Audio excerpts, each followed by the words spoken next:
Iran ആണവായുധം പ്രയോഗിക്കുമെന്ന ഭീഷണി നിലനിൽക്കുന്നതായി ചില മീഡിയകൾ റിപ്പോർട്ട് ചെയ്തു. അത് ഇസ്രായേലി മീഡിയ ഉദ്ധരിച്ചുകൊണ്ടാണ് ഈ കാര്യം പറഞ്ഞത് എന്നുള്ളതാണ് ഇതിൽ നിന്ന് മനസ്സിലാക്കാൻ പറ്റുന്നത്. 450 കിലോഗ്രാം സമ്പുഷ്ട യുറേനിയം നിലവിൽ ഇറാന്റെ കൈവശത്തിലുണ്ട് എന്ന് സ്ഥിരീകരിക്കപ്പെട്ടതാണ്. അത് IAEA ഏറെക്കുറെ അവർ അത് പറഞ്ഞത് അങ്ങനെ തന്നെയാണ്. 60% സമ്പുഷ്ട യുറേനിയം 90% വളരെ കുറഞ്ഞ സമയം മാത്രം മതി. 90% ആയി കഴിഞ്ഞാൽ അത് ആണവ ബോംബായിട്ട് മാറ്റാൻ വേണ്ടി സാധിക്കും. അപ്പോൾ 60% എന്ന് പറയുന്ന സമയത്ത് 60% കഴിഞ്ഞാൽ പിന്നെ 61, 62, 61 അങ്ങനെ അല്ല ഇത് എണ്ണാറുള്ളത്. ഇത് 30, 60, 90 അങ്ങനെയാണ് എണ്ണ. അപ്പോൾ യഥാർത്ഥത്തിൽ 60 കഴിഞ്ഞാൽ പിന്നെ 90 അതിൻ്റെ ഇടയിൽ നമ്പറുകളില്ല എന്ന് ചുരുക്കം. ഇതോടനുബന്ധിച്ച് ഈ സംഭവം നശിപ്പിക്കാൻ വേണ്ടിയിട്ട് ഇസ്രായേലിൻ്റെ അകത്തേക്ക് സൈനികരെ പറഞ്ഞയക്കാൻ വേണ്ടി ഇസ്രായേൽ അമേരിക്കയോട് ആവശ്യപ്പെട്ടു. സംയുക്തമായ രീതിയിലുള്ള ഒരു സൈനിക ഓപ്പറേഷൻ ഇറാന്റെ തലസ്ഥാനമായിരിക്കുന്ന തെഹ്റാനെ കേന്ദ്രീകരിച്ചുകൊണ്ട് വളരെ അടിയന്തരമായ രീതിയിൽ നടത്തണമെന്നും അതിന് ആകാശ നിരീക്ഷണവും പിന്നീട് കടൽ നിരീക്ഷണവും ഒക്കെ വെച്ചുകൊണ്ട് അവർക്ക് സുരക്ഷിതത്വം നൽകാം. അത് ചെയ്യേണ്ട കാര്യം എന്ന് പറഞ്ഞാൽ ഈ പറയപ്പെട്ട യുറേനിയം പിടിച്ചെടുക്കുകയോ നശിപ്പിക്കുകയോ ചെയ്യുക. അതൊരിക്കലും വ്യോമാക്രമം കൊണ്ട് സാധ്യമല്ല എന്ന് മനസ്സിലായതിൻ്റെ അടിസ്ഥാനത്തിൽ സൈനികർക്ക് തന്നെ പിടിച്ചെടുക്കാൻ വളരെ കൃത്യമായിരിക്കുന്ന പ്ലാനും സംവിധാന കാര്യങ്ങളൊക്കെ ഉണ്ടാക്കി വെച്ചതിന് ശേഷം ഈ ഇറാനെ ആക്രമിക്കുക അല്ലെങ്കിൽ ഇറാനിൽ കര യുദ്ധം നടത്തുക എന്നുള്ളതാണ് തീരുമാനിച്ചത്. എന്നാൽ ഇപ്പോഴത്തെ അതികഠിനമായിരിക്കുന്ന ഇറാന്റെ പ്രത്യാക്രമണത്തിന് മുൻപിൽ യഥാർത്ഥത്തിൽ അമേരിക്ക പതറിപ്പോയി. ഈ യുദ്ധം യഥാർത്ഥത്തിൽ ഇസ്രായേലിന് വേണ്ടിയിട്ടാണ് എന്നുള്ളത് ലോകത്തിന് അറിയാവുന്നതാണ്, അമേരിക്കയ്ക്ക് വേണ്ടിയിട്ടല്ല. അമേരിക്ക ഒരിക്കലും ഇറാൻ ആക്രമിക്കില്ല. ഇറാന് അമേരിക്ക ആക്രമിക്കാത്തിടത്തോളം കാലം അമേരിക്ക ഇങ്ങോട്ട് തിരിച്ച് ആക്രമിക്കേണ്ട കാര്യമില്ല. അപ്പോൾ മാത്രമല്ല അവർ തമ്മിലൊക്കെ വലിയ രീതിയിലുള്ള ദൂരവ്യത്യാസങ്ങളുണ്ട് എന്നതിനാൽ അതൊരിക്കലും നടക്കാത്തൊരു കാര്യമാണ്. എന്നാൽ ഇസ്രായേലിനെ സംബന്ധിച്ചിടത്തോളം അങ്ങനെയല്ല. ഇറാൻ ഏത് സമയത്തും ആക്രമിക്കാം, ഏത് തരത്തിലും ആക്രമിക്കാം. അവർക്ക് വലിയ രീതിയിലുള്ള ഭയമുണ്ട്. ഈ ഒരു കാര്യം ഇസ്രായേൽ അമേരിക്കയോട് പറഞ്ഞപ്പോൾ അമേരിക്ക യഥാർത്ഥത്തിൽ എന്ത് ചെയ്തിട്ടില്ല, അതിന് അനുമതി നൽകിയിട്ടില്ല. അമേരിക്കൻ ഇൻ്റലിജൻസ് പറഞ്ഞിട്ടില്ല. കരയുദ്ധത്വം തുടങ്ങിക്കഴിഞ്ഞിട്ട് പിടിച്ചു നിൽക്കാവുന്ന ഒരു സ്ഥിതിയിലും അവസ്ഥയിലും ഇപ്പോൾ ഇല്ല എന്ന് മാത്രമല്ല, നമ്മൾക്ക് ഭീമമായിരിക്കുന്ന സൈനിക നഷ്ടമുണ്ടാവുകയും ചെയ്യും. അപ്പോൾ ഇതിനോട് സഹകരിക്കാത്ത ഒരു രീതി യഥാർത്ഥത്തിലുണ്ട്. ഇപ്പോൾ തന്നെ അമേരിക്കയുടെയും ഇസ്രായേലിൻ്റെയും നയങ്ങളും നിലപാടുകളും പ്രവർത്തനങ്ങളും ഏറെക്കുറെ സംയോജിച്ചല്ല, അവർ തമ്മിൽ അഭിപ്രായ വ്യത്യാസമുണ്ട് എന്നതുമായി ബന്ധപ്പെട്ട് നമ്മൾ ഇന്നലെ തന്നെ ഒരു വീഡിയോ ചെയ്തിട്ടുണ്ട്. അപ്പോൾ അങ്ങനെയാണ് അവരുടെ റൂട്ടുകളൊക്കെ പോകുന്നത്. എന്നാൽ ഇസ്രായേലിനെ സംബന്ധിച്ചിടത്തോളം അവരുടെ ഭാവിയിലെ നിലനിൽപ്പ് ഭയാനകരമായ രീതിയിൽ ആശങ്കയുണ്ട് എന്നുള്ളതാണ്. ഒരിക്കൽ പോലും ആ രാജ്യത്ത് ഒരു ഇസ്രായേലി പൗരന് ജീവിക്കാൻ പറ്റാത്തൊരു സ്ഥിതിവിശേഷം സംജാതമായിട്ടുണ്ട് എന്ന് അവിടുത്തെ ജനങ്ങൾ വിശ്വസിക്കുന്നിടത്തേക്ക് കാര്യങ്ങൾ പോകുന്നു. അപ്പോൾ അമേരിക്ക ഒഴിവാക്കിയിട്ട് ഒരു കുരുട്ട് തന്ത്രം ഇസ്രായേൽ പ്രയോഗിച്ചു. അഥവാ അവരെന്ത് ചെയ്തു, ഈ സൈനികരില്ലാത്ത, അതായത് ഇറാന്റെ സൈനികരോ വലിയ രീതിയിലുള്ള സൈനിക സ്രോതസ്സോ ഇല്ലാത്ത മേഖല കേന്ദ്രീകരിച്ചുകൊണ്ട് വൈമാനിക പ്രവേശനം നടത്തിക്കൊണ്ട് പാരച്യൂട്ട് വഴി സൈനികരെ ഇറാന്റെ ഭൂമിയിൽ ഇറക്കി. അത് ഏറെക്കുറെ വടക്ക് അമേരിക്കയുടെ ഇറാന്റെ തലസ്ഥാനമായിരിക്കും തെഹ്റാനോട് ചേർന്നിട്ടാണ് ഇറക്കിയത് എന്ന് പറയുന്നു. അവർക്ക് ഇതിന് പ്രചോദനം കിട്ടിയത് ഇറാഖ് യുദ്ധകാലത്ത് അമേരിക്ക സമാനമായ രീതിയിൽ സൈനികരെ ബാഗ്ദാദിൽ ഇറക്കിയത് ഇങ്ങനെയായിരുന്നു. യുദ്ധവിമാനത്തിലോ അല്ലെങ്കിൽ ഹെലികോപ്റ്ററിലോ, അതായത് ആകാശ നിരീക്ഷണം നടത്തിക്കൊണ്ട് ഏറെക്കുറെ ആകാശവുമായി ബന്ധപ്പെട്ട് തിരിച്ചാക്രമണമോ പ്രശ്നങ്ങളോ ഒന്നും ഇല്ല എന്ന് മനസ്സിലാക്കിയതിൻ്റെ അടിസ്ഥാനത്തിൽ ആ മേഖലയിൽ വെച്ച് വലിയ രീതിയിൽ പാരച്യൂട്ടിൽ സൈനികർ ഇറക്കുന്നു. എന്നിട്ട് അവരുമായിട്ട് ഏറ്റുമുട്ടുന്ന സ്ഥിതി കാര്യങ്ങളൊക്കെ നടത്തിയിട്ടുണ്ട്. അതോടൊപ്പം തന്നെ 2 ഘട്ടത്തിൽ ആ പ്രവൃത്തി ചെയ്തിട്ടുണ്ട്. ഒന്ന്, ഈ പറഞ്ഞ പോലെ സൈനികർ ഇറക്കുന്നു. രണ്ടാമത്തെ സ്ഥിതി എന്ന് പറഞ്ഞാൽ അവിടെയുള്ള ഈ ഇറാഖിൻ്റെ സൈനികരെ, അതായത് അമേരിക്കയ്ക്ക് ഒറ്റുകൊടുത്ത ചാരപ്രവർത്തനം ചെയ്തവരെ സംരക്ഷിക്കാൻ വേണ്ടിയിട്ട് പാരച്യൂട്ട് ഇറക്കിയിട്ട് അവരെ അമേരിക്കയിലേക്ക് കൊണ്ടുപോവുകയോ സുരക്ഷിത മേഖലയിലേക്ക് മാറ്റുകയോ ചെയ്തിട്ടുണ്ട്. അതിൽ സർക്കാർ ക്യാബിനറ്റ് മന്ത്രിമാരിൽ ഉള്ളവരും പെടുന്നു എന്ന് പറയുന്നു. ചില ആൾക്കാരുടെ പേരൊക്കെ പുറത്ത് വന്നിരുന്നു, പിന്നീട് അവരുടെ പേരൊക്കെ അദൃശ്യമായി, പിന്നെ അവർ കൊല്ലപ്പെട്ടതെന്നോ കാണാതായെന്നോ ഒക്കെ റിപ്പോർട്ടുകളൊക്കെ പിന്നെ അതിനോടനുബന്ധിച്ച് തന്നെ പുറത്ത് വരികയും ചെയ്തിട്ടുണ്ട്. സമാന രീതിയിലുള്ള പ്രവൃത്തി എന്ത് ചെയ്തിട്ടുണ്ട്, ഇസ്രായേൽ ചെയ്തു. പക്ഷേ ഇസ്രായേലിനത് പാളിപ്പോയി. അത് ഇറാൻ സൈന്യം അവരെ പിടികൂടി. ഇതിൽ യുദ്ധവുമായിട്ട് ബന്ധപ്പെട്ട് നമ്മൾ മനസ്സിലാക്കേണ്ടത് 5% താഴെ റിപ്പോർട്ടുകൾ മാത്രമേ കൃത്യതയോടുകൂടി പുറത്തു വരും. അതും ഇസ്രായേലിനെ സംബന്ധിച്ചിടത്തോളം അത്രയും വരാനുള്ള സാധ്യത കുറവാണ്.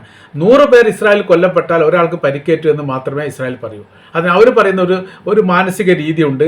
അഥവാ ഇങ്ങനെ ഞങ്ങൾ പറഞ്ഞു കഴിഞ്ഞാൽ കൊല്ലപ്പെട്ടതിൻ്റെ കണക്ക് കൃത്യമായ രീതിയിൽ പറഞ്ഞു കഴിഞ്ഞാൽ ശത്രുപക്ഷത്തിന് കുറച്ചും കൂടെ ശക്തിയും ആവേശവും കൂടും.